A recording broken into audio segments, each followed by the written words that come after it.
This week, the age of lifelong mortgages.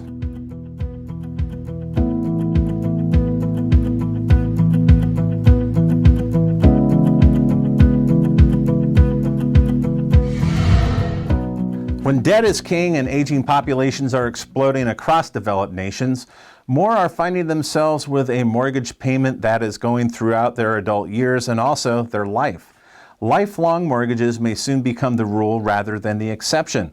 Overall, baby boomers are not doing too badly when you compare them to their younger generational counterparts, but they too have their challenges. Fannie Mae reports that over 51% of boomers are still paying on a mortgage.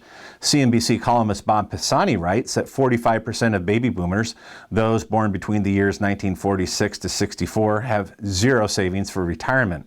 While we can debate the exact percentages, one trend is clear. Fewer older Americans will be paying off their homes before they retire, or for that matter, before they die. And that should come as no surprise, as only 23% of baby boomers receive an income from a pension plan. The generation that follows, Gen Xers, they rarely have a pension to count on as a source of retirement income. Of those that I know in that generation, 9 out of 10 who do have a pension work for a government, municipality, city or public safety and transportation agencies. Large corporations shifted away from defined benefit and pension plans and instead opted to put their employees in 401ks, what we call profit sharing.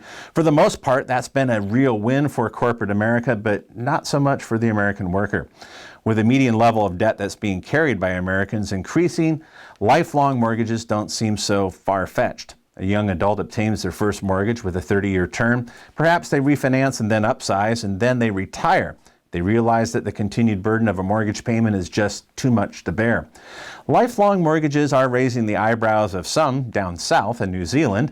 John Bolton, who's the founder of the brokerage firm Squirrel, points out that 95% of new home buyers are taking out 30-year loans in New Zealand, and that's leading some banks to ask how they'd repay the loan fully if the term takes them past the age of 75. With more having a lifelong mortgage, it's somewhat fitting that the United Kingdom calls their reverse mortgage plan the lifetime mortgage. It offers a loan to those 55 and older, and it even increases the amount of money that's loaned to those that have a documented qualifying medical condition, which would shorten their life expectancy. All which brings us back here home to the United States.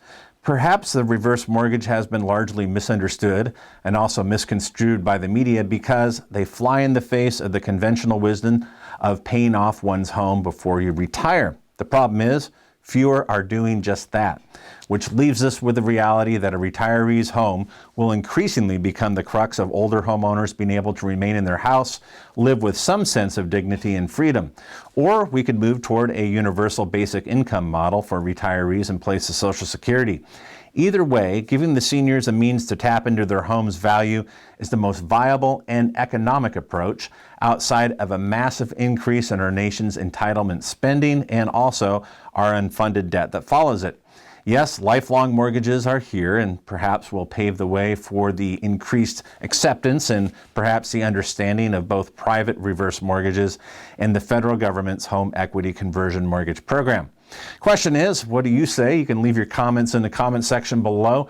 And also, if you'd be so kind as to share this video with others on LinkedIn and Facebook, you can do that by clicking on the links just below this video.